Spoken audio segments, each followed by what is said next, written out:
Assalamu alaikum. Wa rahmatullahi wa barakatuh.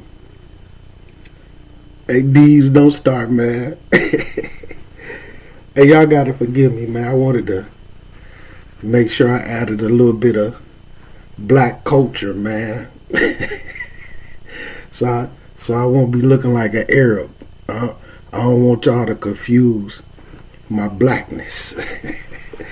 So y'all gotta excuse my hat. So we gon' the brothers, man, they try to hem me up in First 48. They tried to set me in a chair and cuff me up for being miskeen, man. They said I was moonlighting. So with the Aqeedah lessons, remember I was telling y'all the brothers was going to be on lesson 7 this week. So what I had to do was do lesson number 7 while I was at work without really reading the material, but I done did it so many times.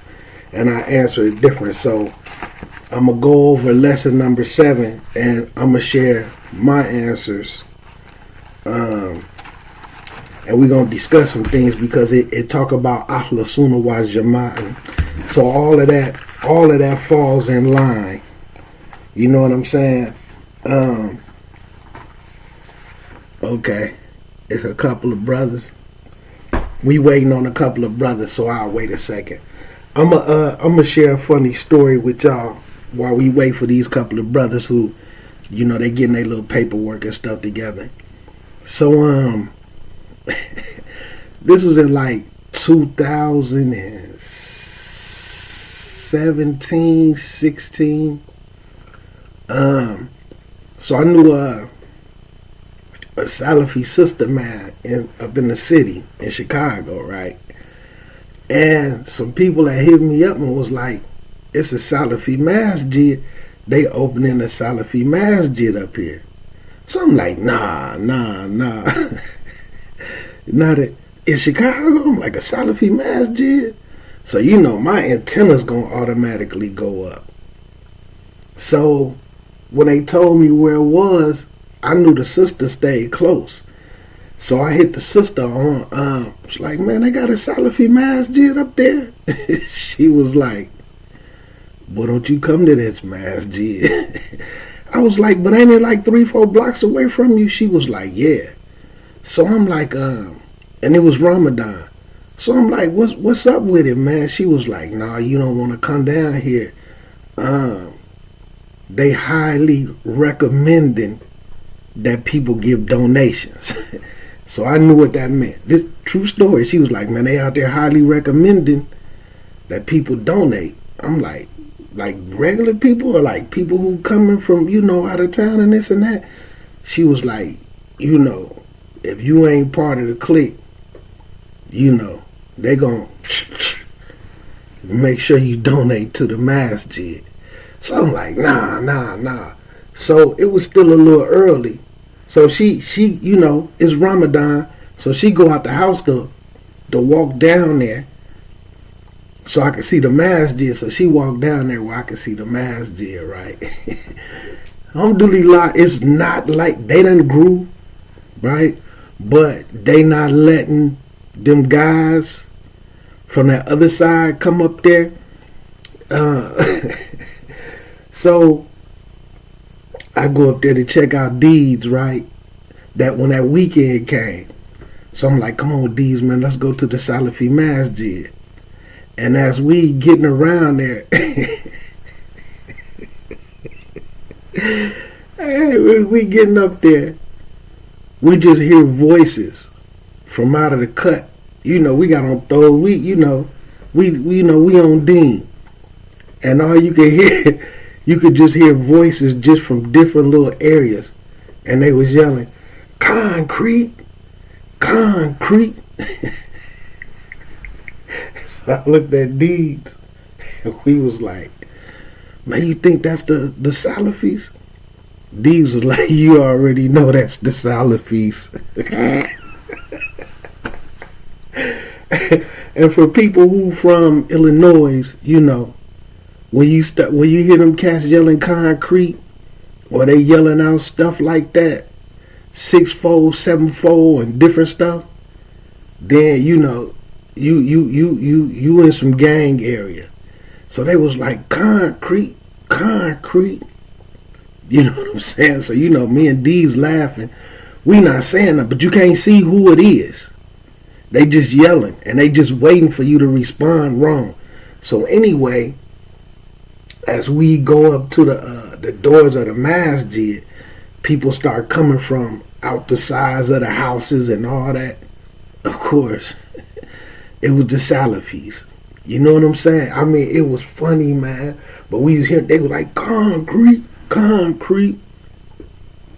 And I was like, what's up with the masjid? You know what I'm saying? It was locked. The person who had the keys wasn't there. And I'm like, man, why y'all out here yelling concrete, man? Like what y'all on? And they was talking that we trying to build a nation. We trying to get the masjid up. And I was like, yeah, I heard y'all out here highly recommending that people donate. You know what I'm saying? And they was just like, I ain't gonna put it all the way out there, but it was some funny things going on, man. So y'all in Chicago, man, y'all get to hearing voices yelling out stuff, man. Concrete, sixfold, sevenfold, just different little stuff. Find you something else to do. Just find you something else to do. You know what I'm saying? So, I just telling that little funny little story, man, while I'm waiting for the brothers, which they here. So, alhamdulillah, man. Wa alaikum salam. So, while y'all here, before we get started on the lessons, man, I just want to address the brother in the comments again. Not really him, but the person who almost fell into arguing with him. I just want to say, don't pay him no attention, man. Don't pay him no attention. That's a brother. I'm very familiar with him. I almost think he's from Illinois, but there's certain things and the way he used certain words. I don't think he's from Illinois, but he's caught up in that Nation of Islam, War of Deen version of Islam. But I don't think he's from Illinois because he don't really sound as in tune with the movement like he was from here.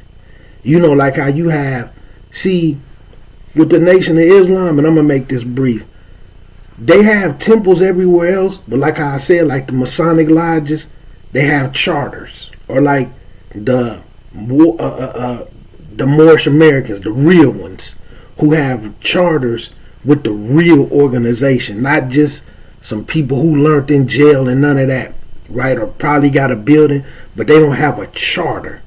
Kind of like when you go to a McDonald's and you go to another one, they have a franchise. So when you get charter, you have to pay for your charter, and then you have to pay a monthly fee to the main owner of the franchise.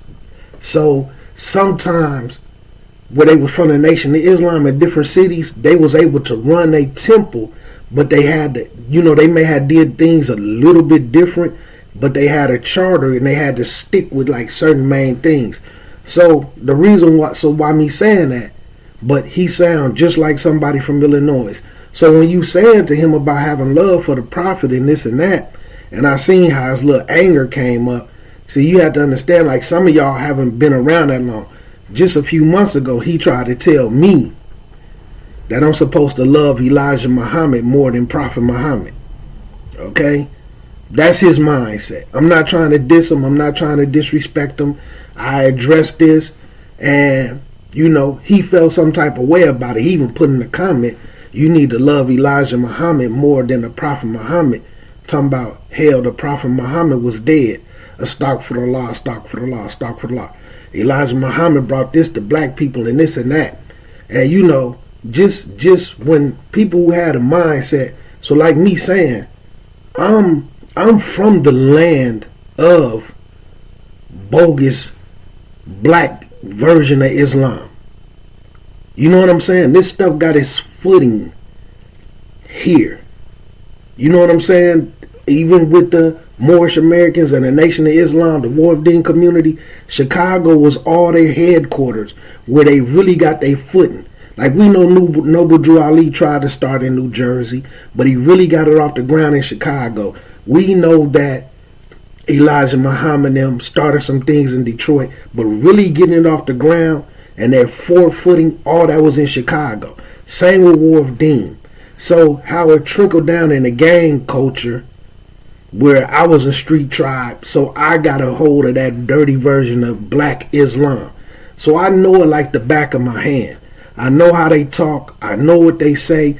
I'm from the land of it. And how it done spread to all these other areas. So when he say, matter of fact, I pulled this up on my phone because I wanted to show this to y'all. Because all of them say the same thing. Let me see if I could blow this up big enough. Well, I can't blow it up too big because the words will be out of it. Inshallah, that'll show kind of clear. Y'all see this right here? Inshallah, I get clear enough. Let me put it up closer. Right here, this is some Muslims in Alaska. Do y'all see that they got on thobes? Y'all see they got on thobes. Let me show y'all one more. And even when you look at these, y'all could go watch some of their videos and stuff on YouTube. Okay? And you look down there. This is Muslims in Alaska in 2019. Let me show y'all one more. Right here. These are Muslim sisters in Alaska. Hijab and all that. One more. African American sister, where it say right here, new, right there, it might not show up, but right there, this little strip right there, it say new masjid in Alaska.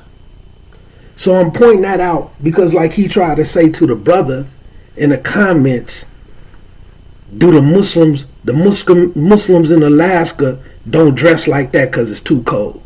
And they, wallahi, in Illinois, they all be trying to use that same quote, which come from War of Deen, which came from Elijah Muhammad, because they trying to tear down something, but they always speaking without knowledge, and they always trying to do qiyas, right? But they do qiyas the wrong way. Now, when you go and look at people who used to watch old karate movies, it used to be called like Kung Fu theater. If you anybody who really know about Kung Fu, it originated in monasteries where monks and different stuff, or that's where they held it at, in the monasteries. If you look at the old Kung Fu movies and look how they dress, they had on big clothes that looked like thobes because they was coming from monk culture where their origins is to cover their aura. So if you would have looked at that and then kind of look at this, but the pants will be big like what you know about Salazar Kameez, which is the big shirt and the pants, the Asian style, because they basically, their thobes had slits down the middle, and then they had a real big pants. When you look at Kung Fu theater, they dress the same way. They just might have had some big belt type thing around their waist, and then they had the same thing wrapped around the bottom of the pants, right? But it was a thobe thing. When you do that mean they was trying to be Arab? They was covering their aura. When you look at the other versions of monks that live in monasteries, they have on thobes with a hood. They just call them robes, and then they have a string around there.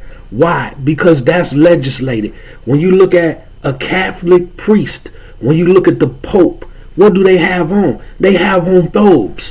When you look at nuns, right, and you look at your other priests, they have on thobes, and then the nuns have on hijab, covering all their skin, everything. They just show their face and their hands. Are they trying to imitate Arab culture? No, they're dressing in a manner that covers their aura. But because, like I said, these individuals don't know what they're talking about, and they don't understand legislation, and they do qiyas the wrong way, don't listen to them and let them pull you off your deen. Because like I said, when you sit down and really talk to them, you will see what they don't know. And then from an individual, like I said, when y'all get tricked by some individuals to join an organization that you call your religion, but if you don't pay them money, you can get kicked out of it. If you don't pay them money, like if you only have enough money to pay for your entry level lessons, then you come in on that. If you don't have the money to pay your dues and then your next entry level, then your knowledge just stays right there. What kind of religion is that? That ain't Islam. You understand? Now, it's cloaked on it, do something for black people or whatever, but that ain't what deen is about. So like I said, I know that stuff from the front and back of my hand. Then they convince you that this half New Zealand, Indian, Pakistani guy, which you can go to the FBI files and look him up. Like I said, I know his granddaughter. I seen her nationality. But they convince y'all that this half white, half Indian guy, well, he got New Zealand in him. He's a white New Zealander. And then he got New Zealand and Indian Pakistani mixed in him, which he a little bit yellowish, whitish. And they telling y'all that he's Allah. And see, the tricky thing that y'all need to listen to, they say he's Allah and Elijah Muhammad is his messenger. When they say Allah's messenger, they're referring to Fard Muhammad. You know what I'm saying? And then you have an individual who got tricked into that, who paid to be a member of that, pay to get taught that. Nobody finna listen to you talk about no Islam and try to pull people back into that, and then you saying stuff out of your mouth that I need to love Elijah Muhammad more than Prophet Muhammad because he brought those teachings to black people. That stuff don't save me. You know what I'm saying? I could sit around here and look like this and do all this all day long, look like a gang member, imitating all that. They won't have nothing to say. Because this is our culture. You know what I'm saying? This pleases them, just like it would please the shaitan. Although I'm joking and I'm playing around, I do wear my New York hat like this. I don't really wear it around, but sometimes when I throw it on in my videos and stuff like this, because I'm serious. You know what I'm saying? That's something funny to me. Hold on one second, Doc Keep. You know, that stuff corny, man. But see, if I look like that, it pleases them. You see what I'm saying? That stuff don't even fit the Islamic character. You understand? That stuff don't even fit the nature of a Muslim looking like that. So, and reason why I showed the people in Alaska, for like the people who haven't looked in the comments, that's what he tried to say.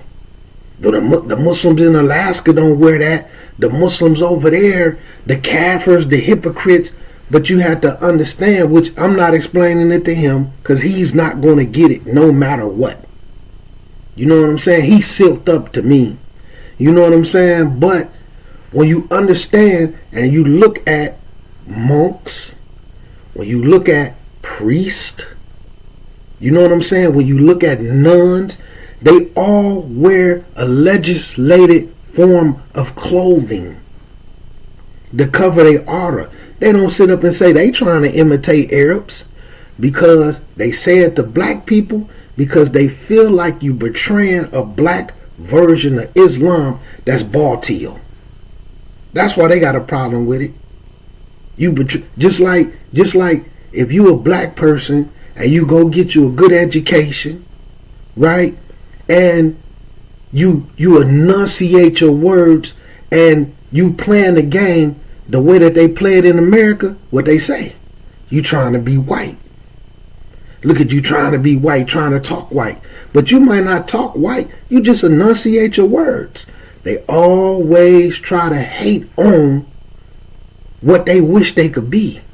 No, man, you trying to be white. You need to stay over here in the ghetto with us and do ghetto stuff and act the NIGGA. So it's the exact same mentality. Are y'all trying to be Arab? Man, get out of here. So, you know, Don't argue with them. And just like I showed you, because wallahi, I say just a few months ago, when we was coming up to the thing, one of the brothers who, he started trying to intermingle with them and come to the classes. They started saying the same stuff to him. Man, in Alaska, would they wear that? Shut up, stupid. You don't know nothing about Alaska. You know what I'm saying? But you're trying to do kias and you're trying to pull somebody out. What he doing? Oh man, you a Blackistani. When they don't even understand, those areas is in the Asian minors and Asian. That stuff ain't even the Middle East. When you go look at Malaysia, one of the most heavily populated area of Muslims on the planet is Malaysia. They Asians. That ain't the Middle East.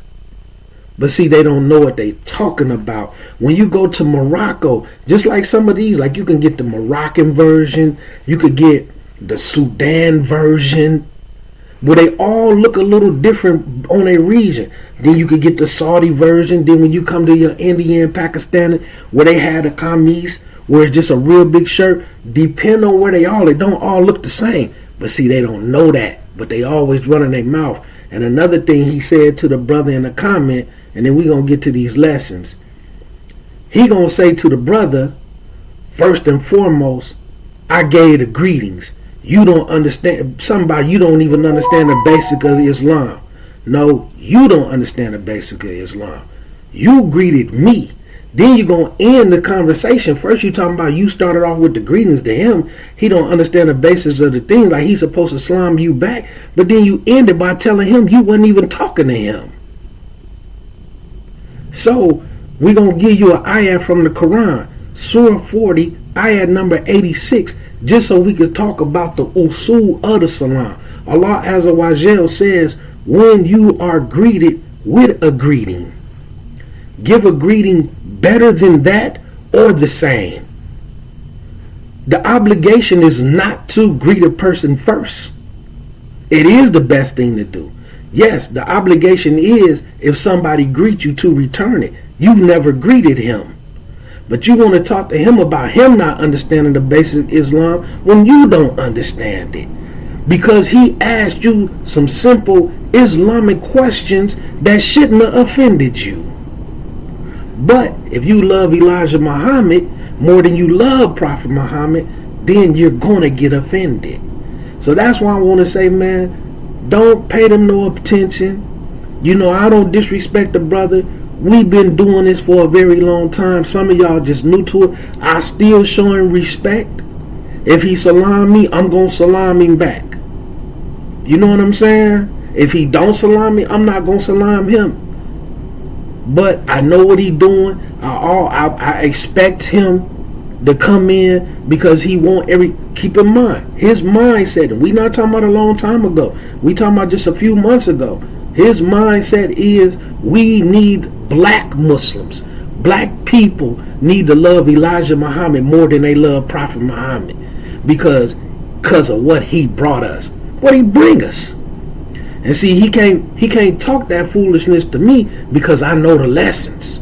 I know what's taught. I know the structure. So he can't pull the wool over my eyes. I'm from the land of so-called Black Islam, this dirty version of Black Islam. I'm from the land of it. When it comes from the Moors, when it comes from the Nation of Islam, when it comes to War of Deen, trickle down into the gang culture. So he can't pull the wool over my eyes. And don't, where y'all brothers is at, when they start coming to y'all, look at their deen first. Look at the understanding of their deen, man.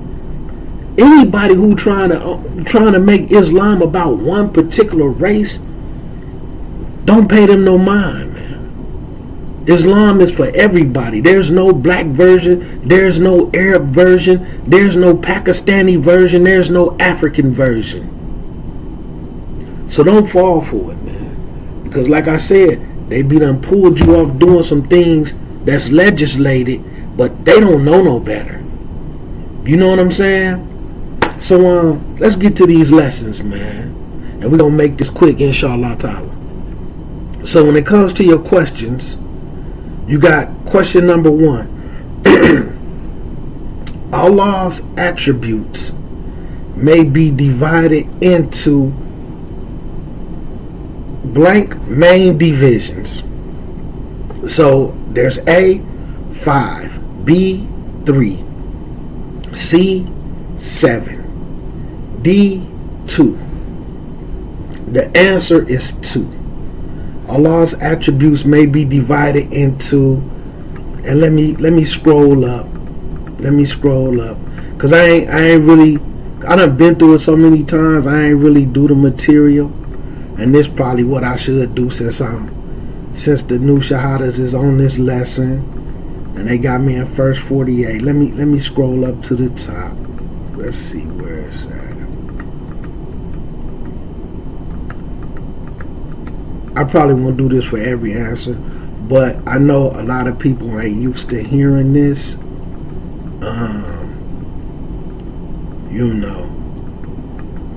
One second, man. Y'all know anybody know these lessons, man? There's a lot of pages, man. Alhamdulillah. So this lesson 7. So it says, let's see where they got there. I know it's at the top. It start off at the attributes of Allah, which are mentioned in the Quran and Sunnah, may be divided into 2 types.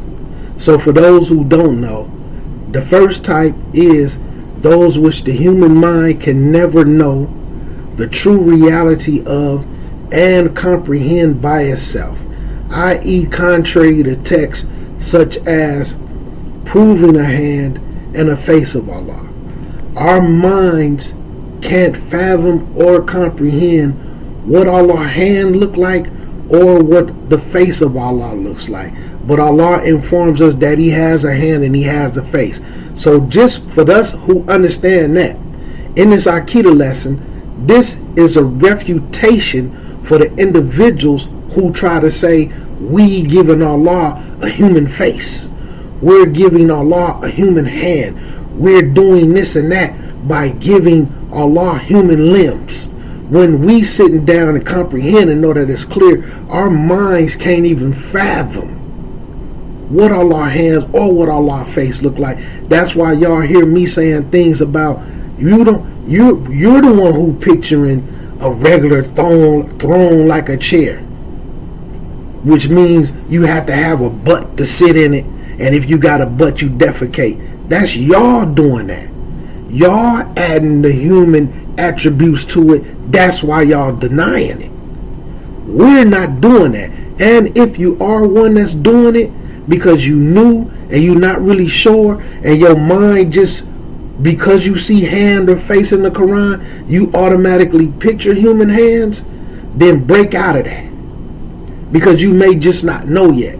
So then you might bump into these groups with this batil and this wrong way of doing qiyas, and then they might say something to you because you automatically picturing it wrong, because you only know human hands and a human face. Then what they saying to you might sound good, but when you start to study Aqeedah, it's clear we don't know the true reality of what Allah hand and face look like.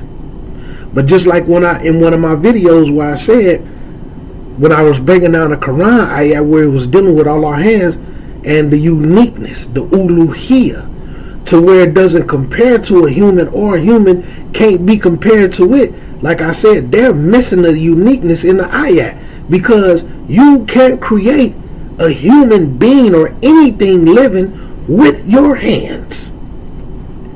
So how are our hands like Allah's or similar? They can't understand the uluhiyah, the uniqueness. Allah is the only one with the type of hands, whatever they look like, that can create a human life.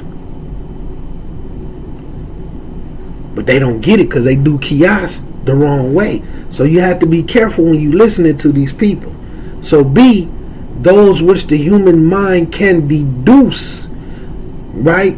Where you could break down, where you could get an understanding from, such as His attributes of power and wisdom, all knowing, all seeing, merciful, We know what mercy is. You know what I'm saying? Ar-Razak. We know what provisions is. So those two categories. What you don't know the reality of and what you can't comprehend what it looks like.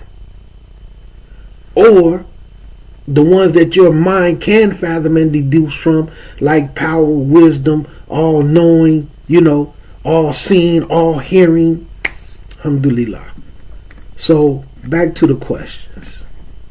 Alhamdulillah. Let me try to speed this up, man.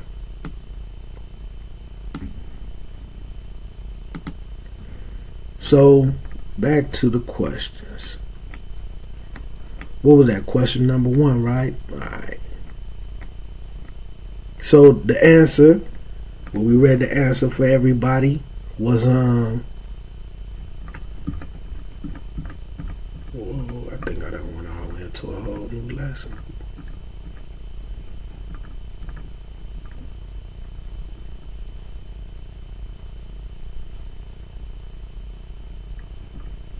Alhamdulillah.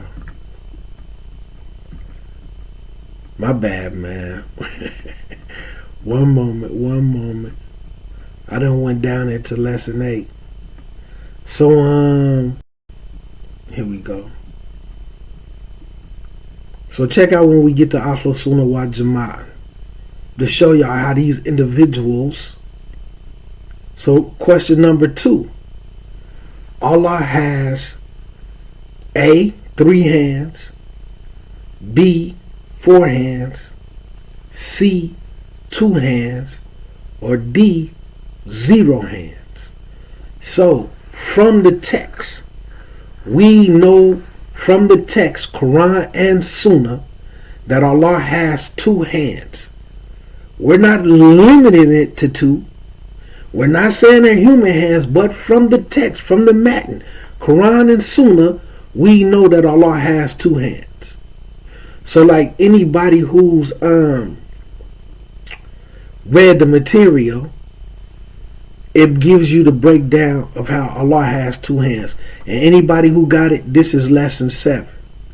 So Allah, we know from the Matan, Quran and Sunnah, with the correct understanding, is that Allah has at least 2 hands. Not limited it to only 2, but we do know of 2. So 3, where it comes to start to talk about Ahl Sunnah wal Jama'ah, and where I told you about this new group from the Asharis, but it's not only the Asharis, how they start to claim the title Ahl Sunnah wal Jama'ah, because everybody want to put some type of label claiming the group that's worthy of Jannah because they claim the label, but a lot of their beliefs goes against Ahl Sunnah wal Jama'ah. But when people don't really understand Ahl Sunnah wal Jama'ah, but you've heard the term and they explain the term, and you just want to jump up and say, oh man, well I want to be a part of Ahl Sunnah wal Jama'ah, but you never learn their real beliefs. Oh man, I want to be a Maliki. Oh man, I want to call myself Salafi. I want to call myself Hanafi. I want to call myself Sunni, but you don't really know how to embody and implement what comes with these labels. You understand? So Ahl Sunnah wal Jama'ah believes that Allah's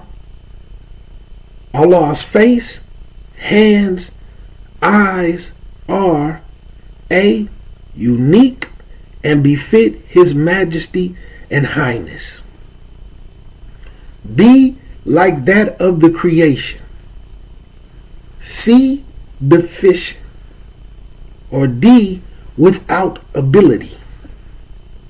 Now I like how they put that without ability, because some of these groups that deny this, they say, okay, well yeah, those just attributes, but they're without abilities. Like Allah, we will say Allah has hands because He has it, but He can't do nothing with them. Yeah, we will admit that Allah has eyes because Allah said He has eyes, but He can't do anything with them. He doesn't have the ability to use them. As opposed to the other ones who just twist it and say things like Allah's face means awareness, his hands means power, who change it and give it a different meaning and just totally deny it. And they have to do that because they say that it's like Allah's creation, and Allah isn't like his creation. And then they say, they try to attribute the real members from Ahl Sunnah wal Jama'ah, right? Try to say that we given those aspects, but because they can't fathom it without it being human, they do that. So it's definitely Allah's face, hands, and eyes are unique and befit his majesty and highness. So whatever Allah, however Allah looks, his face and his hands and his eyes is befitting to him, whatever they look like and whatever it is.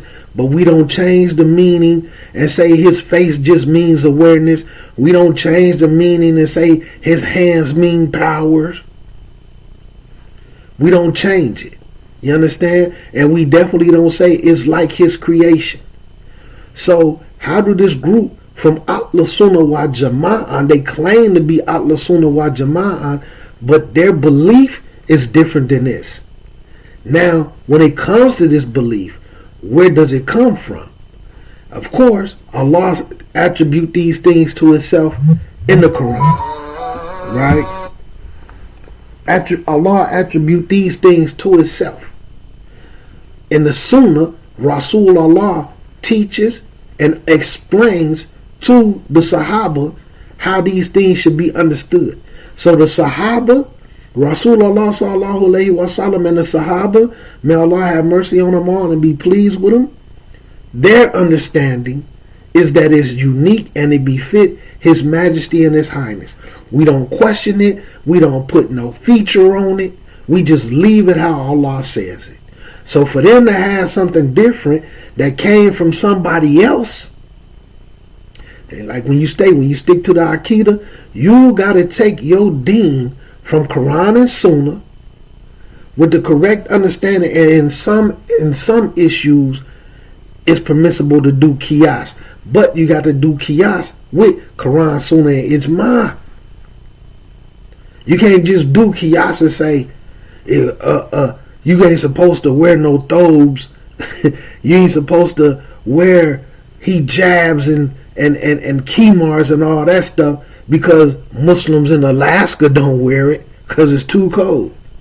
Then lo and behold, for the Muslims in Alaska who understand legislations and deen, all you got to do is you can YouTube them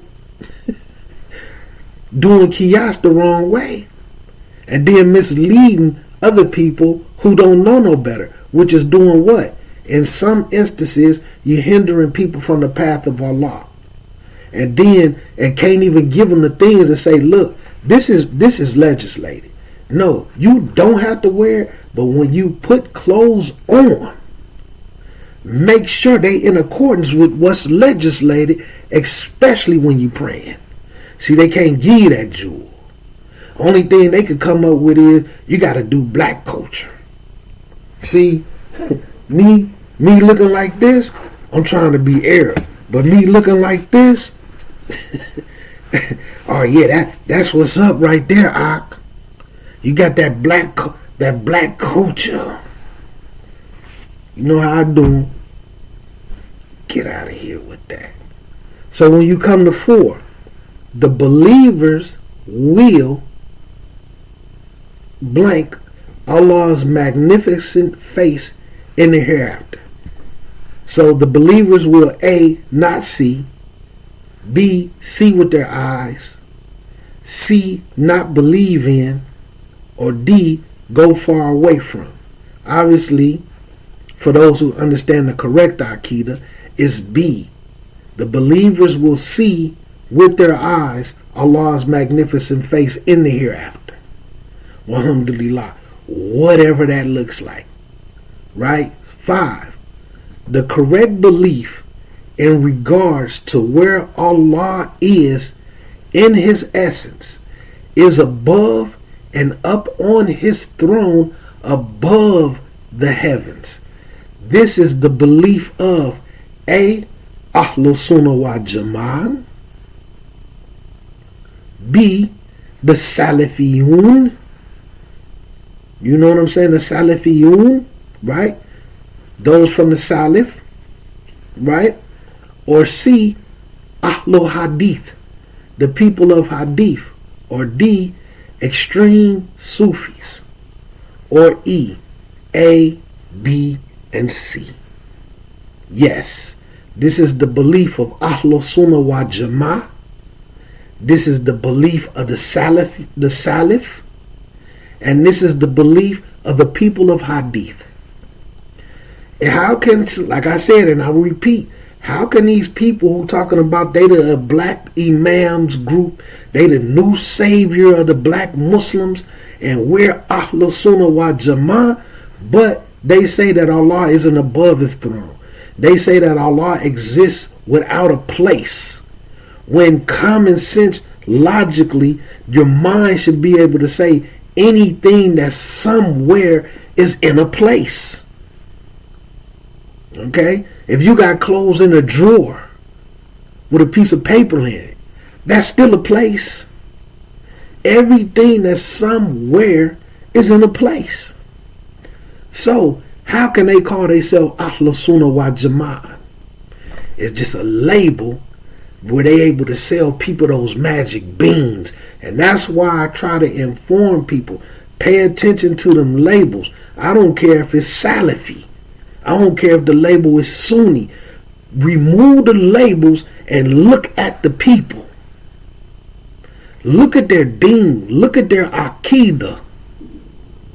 How y'all Ahlus Sunnah wal Jama'ah and what y'all believe totally contradicts what Ahlus Sunnah wal Jama'ah really believed. Okay? Now, of course, the Salafiyun, we know that there was individuals from the Salaf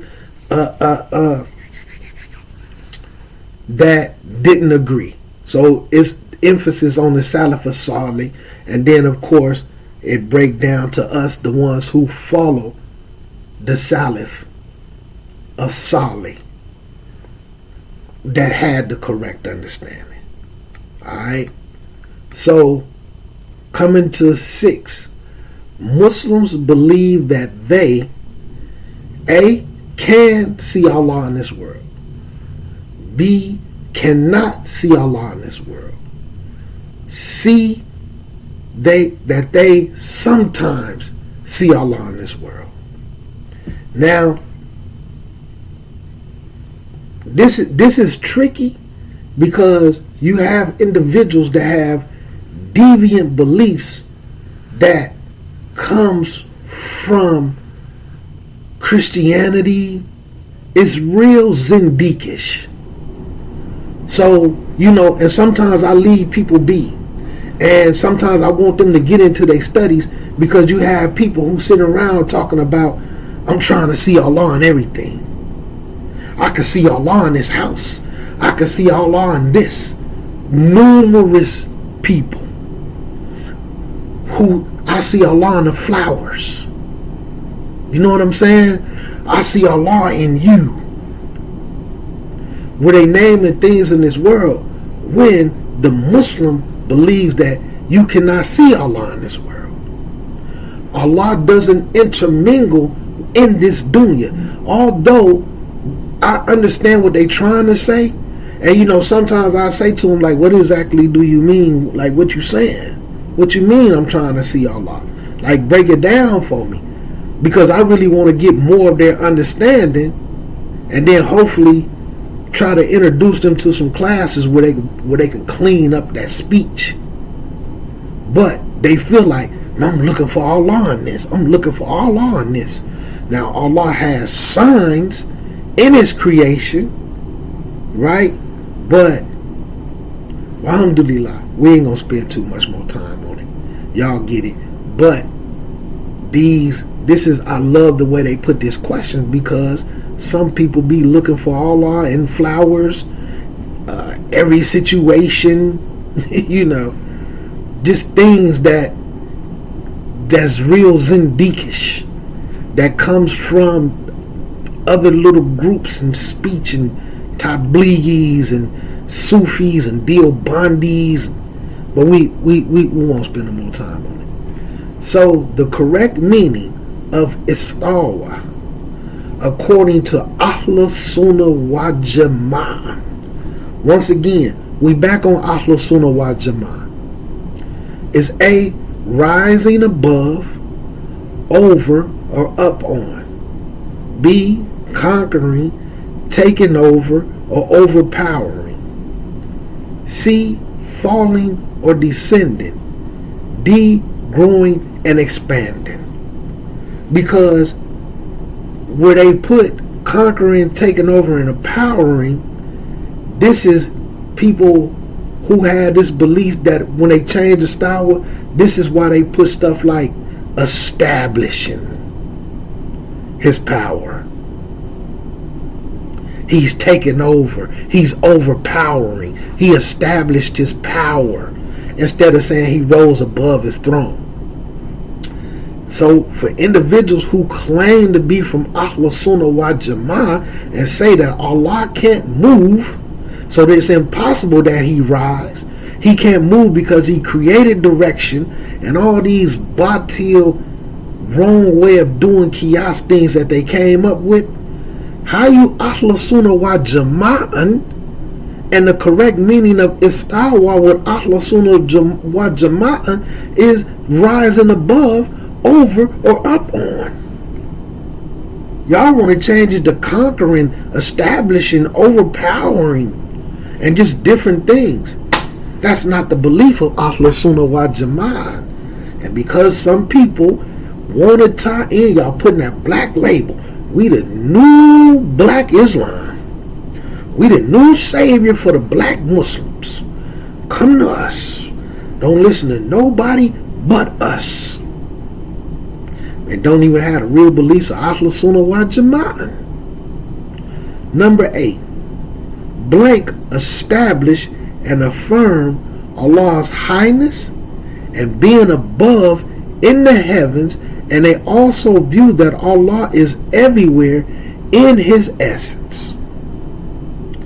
Y'all see the trickiness of this? They establish and affirm Allah's highness, Allah Ta'ala, and they also affirm Allah being above and in the heavens. But they also view that Allah is everywhere in his essence. Is it A, Ahl Sunnah wa Jama'ah? No. Because I'm telling it too early. But the way it's worded could trick you. B, the Sufiya or the Salimiyya, right? Or the Al-Jamiyya and the Mutazila, where it says Allah is everywhere in his essence. This right here, number 8, the answer to this is B, the Sufis and the Salimiyas, right? They do affirm that Allah is high, Allah Ta'ala, and Allah is above in the heavens, but they also say that Allah is everywhere. And we're going to get to some more of that, which is inaccurate, right? So 9, blank, they establish and affirm Allah's highness and Allah is being above all things. They state that Allah in his essence is above everything, and Allah's omnipresence in creation is with his knowledge, okay, and his nearness to his servant with his knowledge, guidance, and protection. So is it A, the Sufiya? We know that's wrong because they was the answer to the first question. B, Al-Jahmiyyah and the Asharis, right? We know it ain't the Asharis because they say Allah exists without a place, because Allah can't move, because Allah created direction, and that's comparing him to his creation. Or C, Ahl Sunnah wa Jama'ah. The answer is C. This is the belief of Ahl Sunnah wa Jama'ah. But the new black Asharis, claim to be Ahlul Sunnah wal Jama'ah. How y'all Ahlul Sunnah wal Jama'ah and y'all belief contradict what real Ahlul Sunnah wal Jama'ah believed? Okay? Number 10. Blank are from amongst Allah's actions. Ar-Rahman.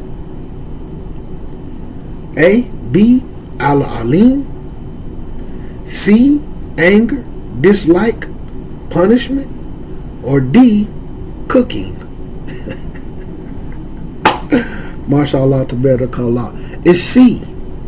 Anger, dislike, and punishment. Because you have deviant groups that say Allah can't get angry. Although they recite Al-Fatiha, you don't want to be amongst the group that earned Allah's anger. But they say Allah can't get angry. Allah doesn't punish because He's Rahman, Rahim. He's merciful. Y'all have a very vague understanding of that belt. Allah warns of all type of punishments in Quran al-Kareem. What's going on with them, Yani? And there's definitely things that Allah Azza wa Jal dislikes. So Allah, some from His actions is anger and to dislike and to punish. So now we finna come to the written answers. And I'm going to make this quick. And by me just going through scamming, when I do this, I'll always have a different answer. Right?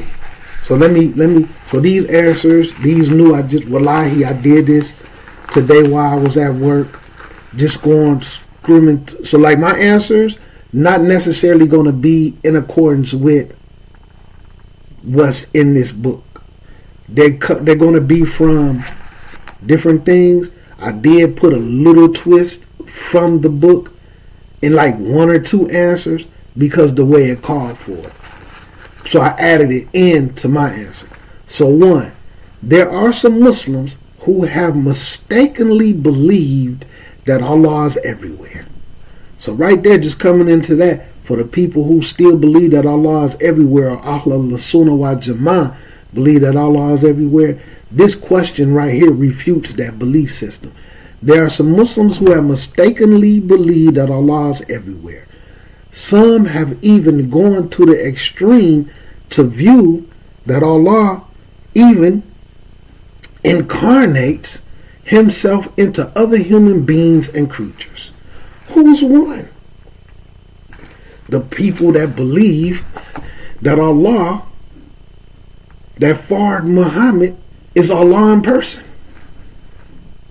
For the people who say Jesus is Allah in person. See, they took the Nation of Islam took away your white Jesus and gave you a white Fard Muhammad. Changed out one white God for another. Right? They even went through the extreme to view that Allah even incarnates Himself into other human beings and creatures. Why would I love somebody who preached that more than Rasulullah sallallahu alaihi wasallam when they didn't even believe it themselves? Here, give me some money. So give me some money every month and buy my books so that you can sit up and listen to me say that Allah's Fard Muhammad is Allah. Get out of here with that, man. So again, it says, how can you rebut this statement using what you have learned in this course? Please explain with proofs and evidences from the Quran and Sunnah, as well as using logic, some qiyas. Okay, but your qiyas got to be in accordance, you understand? So use as well as using qiyas, a logical argument. So what I put was, logically, to say Allah is everywhere is to say that Allah is in sewers, Allah is in garbage cans.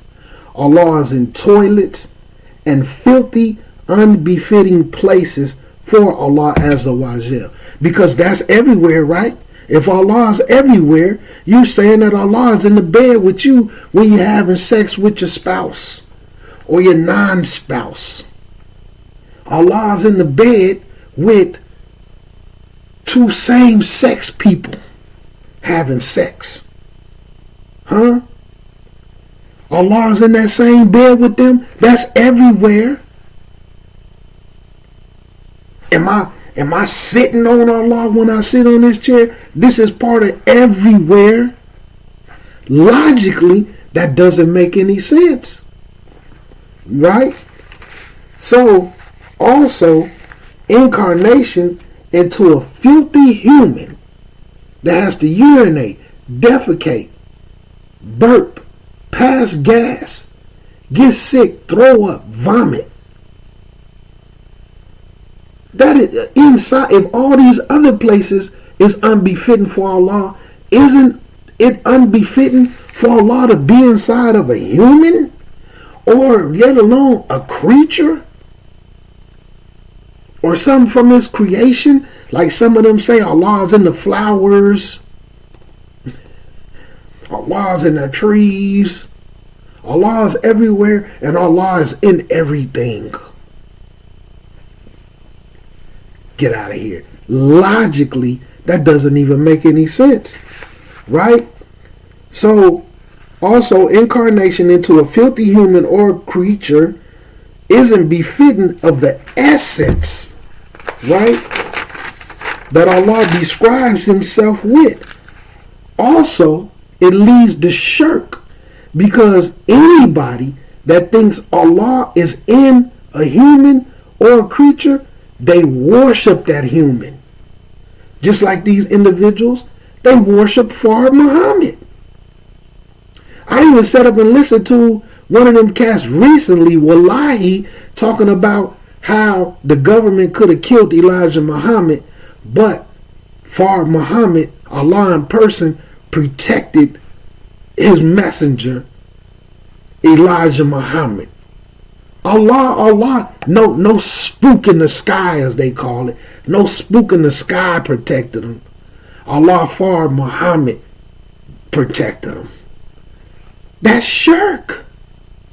The people who worship Jesus and say Jesus is God, they thank God for everything. They pray to Jesus. Oh, Jesus, please help me. That's a dua. Oh, Jesus, please don't let him die. Oh, Jesus, please heal my baby. Anybody who say that Allah is in something, they worship that thing. So this leads to shirk. So why would Allah put Himself, it's not befitting the essence of who Allah tells us that He is, to be in a human. Because why would Allah encourage shirk? So to continue on, right? So if they don't worship Him, they give that human or that creature credit for what Allah is doing. Jesus saved me instead of Allah. Fard Muhammad saved them instead of Allah. So now from this lesson, right?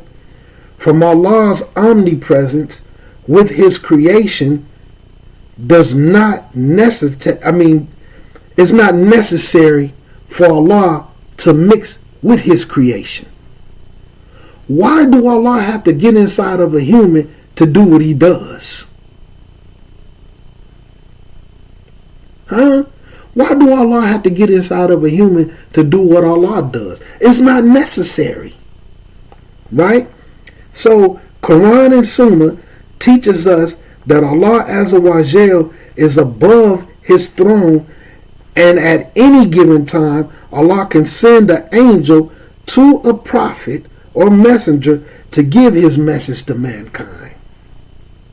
Allah got angels, and He sent prophets and messengers to get to give us what we needed. Allah don't have to come here. Allah already tells us where he resides, not in no human. So coming into question number 2, how does a Muslim benefit by knowing that Allah has 2 eyes? How can that assist him in his daily life, him or her? So again, just looking at answer 1, I just try to give from every aspect, from logic, qiyas, 2, from the lesson, and then 3, Quran and Sunnah. Right? So then a Muslim can benefit by knowing that Allah has 2 eyes in many ways. One way is so that they won't get confused by individuals with Aqeedah issues that deny this about Allah by saying it likens Allah to his creation. Right? Basically, it's a protection from falling into those deviant teachings that contradict the Quran and Sunnah with the correct understanding. Understanding this can assist you in your daily life, as well as understanding Allah also sees everything. Okay? So live your life like you can see Allah, and if you can't, stay mindful that Allah can see you. Not saying in human eyes, right? But this is just one of the benefits of understanding and accepting that Allah does have 2 eyes. You stay mindful of that in your daily life, you're going to be focused and stay mindful that Allah going to see. You're not going to get away with anything. So number 3, the last question, right? Write about Allah's ascension and descension and how Muslims benefit from knowing Allah ascends and descends. Now this is my answer. I personally don't use the term Allah ascends. But according to the Deen of Islam, angels and dua and etc. ascend to Allah Azza wa Jal. As for istawa, rising above his throne and all of his creation, Allah informs us of this in numerous ayahs in the Quran. So it can't be denied or debated. Right? So if you want to use the word ascension, some people don't use ascend or ascension due to it having a little bit of a different meaning than istawa. This kind of a trick question. I'm just going to put it out there for people who haven't made it that far. It's kind of a trick question. But at the same time, I understand why they're using the English word for ascension. But some, they don't use it, right? As for Allah descending, in a well-known hadith narrated by Abu Huraira, in which he sobbed severely while narrating it, he informs the Ummah that Rasulullah sallallahu alaihi wasallam said, on the day of judgment, Allah Ta'ala will descend to his slaves to judge between them. Beautiful hadith and scary at the same time. That's why he sobbed severely while narrating this hadith. Right? So like I said, I put to the end of it. Right? Will descend to his slaves to judge between them to the end of the hadith, because it's a long hadith, right? There's many benefits of knowing Allah istawa, right? Because one benefit is you fully aware of where Allah truly is, and it's a safety, again, from falling into deviant teachings and belief that can lead to one going astray, such as these people who say Allah exists without a place, these people who say Allah done descended into a human incarnate, these deviant beliefs. understanding and knowing Allah. That's why learning His names and attributes is so important. So you will really truly know what's to Allah. Right?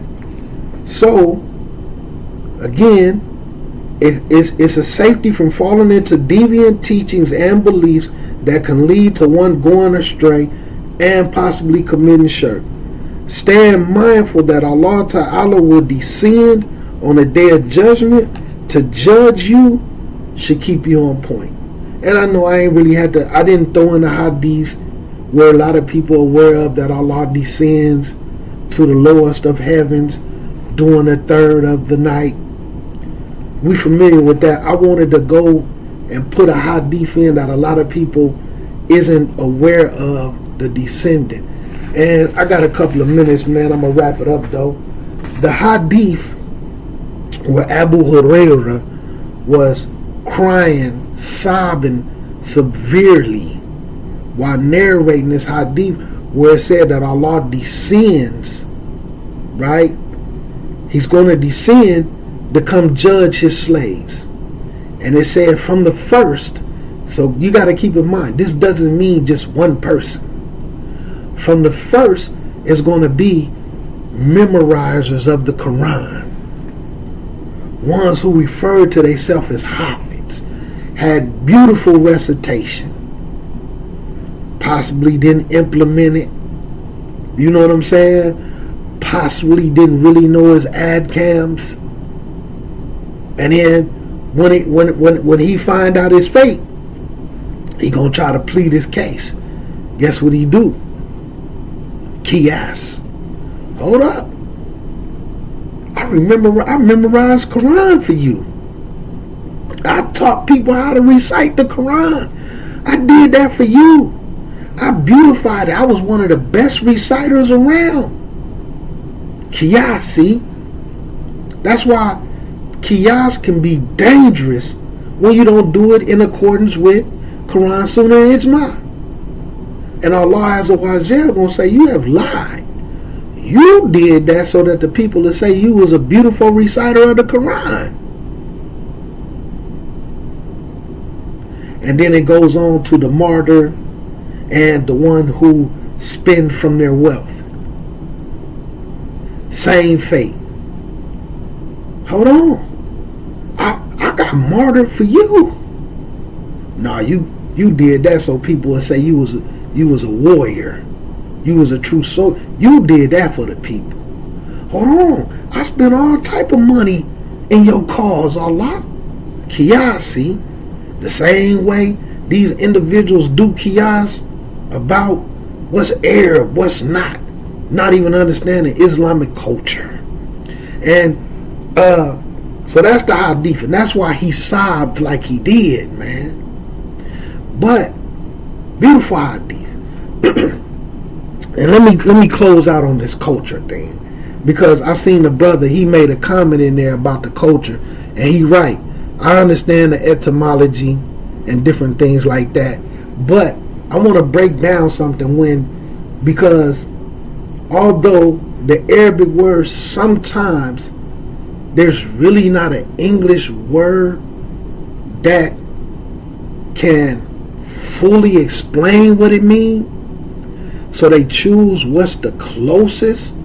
So it's really more than just culture, but culture fits within that definition. So from Islamic culture, when they go with culture, in culture can be the way you dress, the food and what you eat, because you have culture and then you have customs.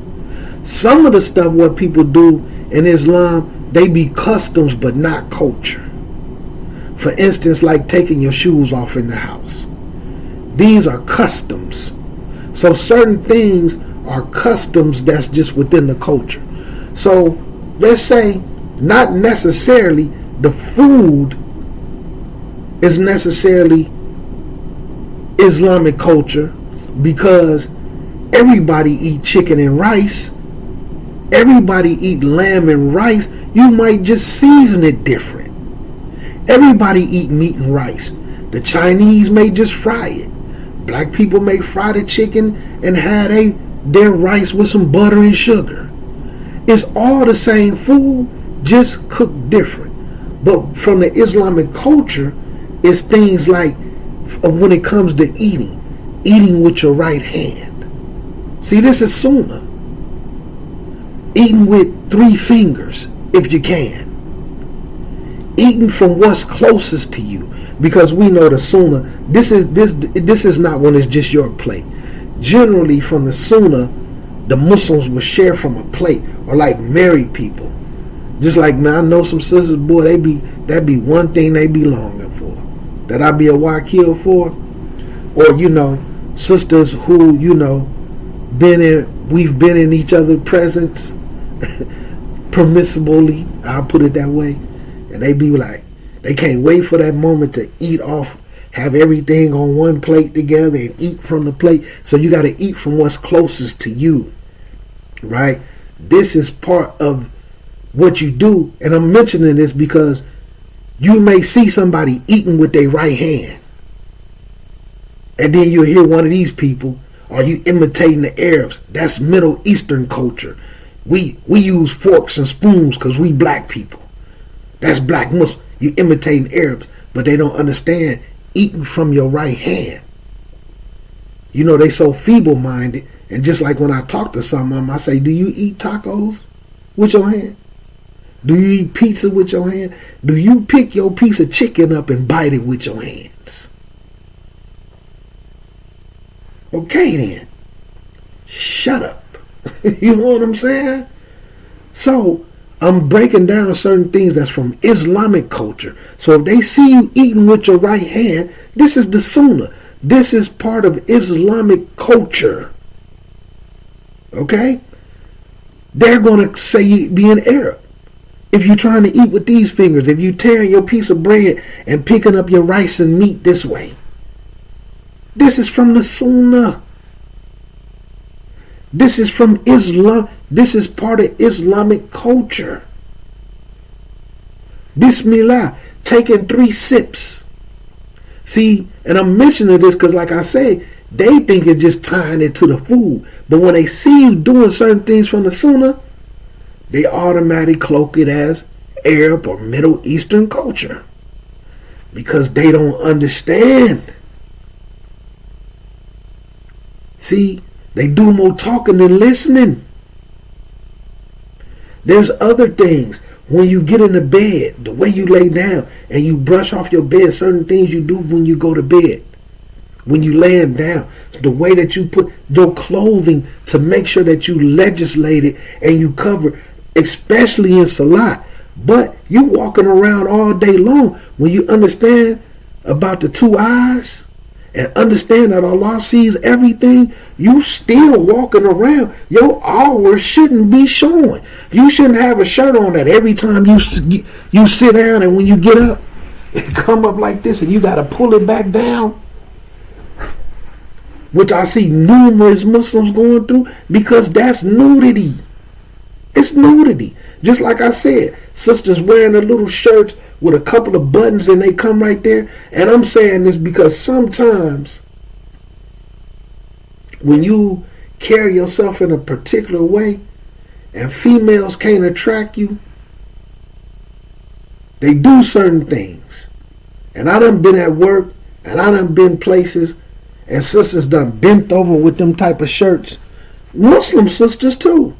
Where alhamdulillah, I had a discipline to not look in it, but I could see how far their shirt is down, knowing, because it's been times in my life when I was younger and didn't have a discipline, I look for a split second and be like, shorty bugging.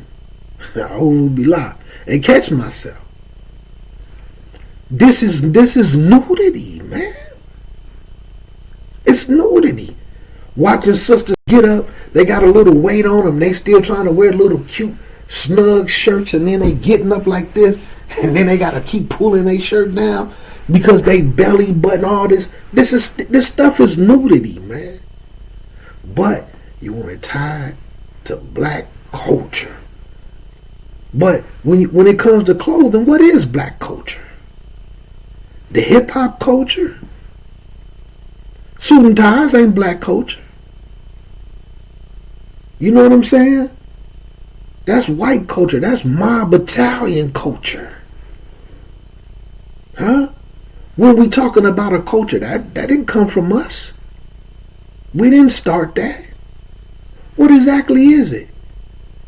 The hip hop fashion? When we sitting around wearing a whole bunch of designer Italian clothes, French clothes, Balenciaga, which when they broke down, when that stuff went on with Kanye and they was breaking down how Balenciaga, when you translate the word, how it has something to do with some devil worship or eating children or some type of weird stuff. What exactly is black culture? Wearing Jordans and LeBrons, Yeezys, which something that some Jewish people really done paid them to endorse. A bunch of jewelry, golds in our mouth. What is black culture, man? So when Islam comes to clean up a culture, this and that, Islam has its own culture. And that's what they fail to understand. So let me get up out of here, man. Go and do what I gotta do, man. Inshallah, man, some people benefited from the lessons. Anybody, feel like my answers is wrong, man, y'all could check me on it, man. Alhamdulillah. Like, man, that wasn't right what you said. And then we could look into it. Because, I'm wrong. I'm wrong a lot. You know what I'm saying? I make mistakes. You know what I'm saying? I'm just a regular person like the rest of y'all, man. You know what I'm saying? Look, let me throw that back on, man, so I can salute the brother. Is you pleased with me now? Is this black enough for you? But look, let's look at this right here. Do this make me any less black? Do this make me any less black? They need therapy, man. You know what I'm saying? So, brothers, Mushahadas, y'all gonna see a lot of it. Don't fall into it. Don't fall into it. There's no black Islam. There's no Arab Islam. There's no Pakistani Islam. There's no Asian Islam. There's no African Islam. There's no Somalian Islam. Islam is Islam, baby. You know what I'm saying? And if you do have a culture, if you do have some food, alhamdulillah.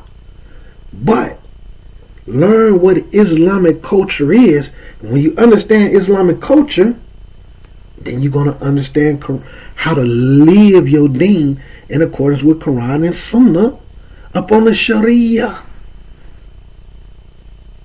You understand? Some people just don't get it, B. Just like there's a difference between the shower and the ghusl. But some people don't understand that. Oh man, I took me a shower, I made ghusl. Yeah. Go look again. Alright. Anyway, man, assalamu alaikum rahmatullahi wa barakatuhu. Anything, let's see, D's making me laugh, man. Anything I said that's was incorrect came from myself and the shaitan, and anything I said that was correct came from Allah Azza wa Jalla al-Muqtadir. Assalamu alaikum rahmatullahi wa barakatuh.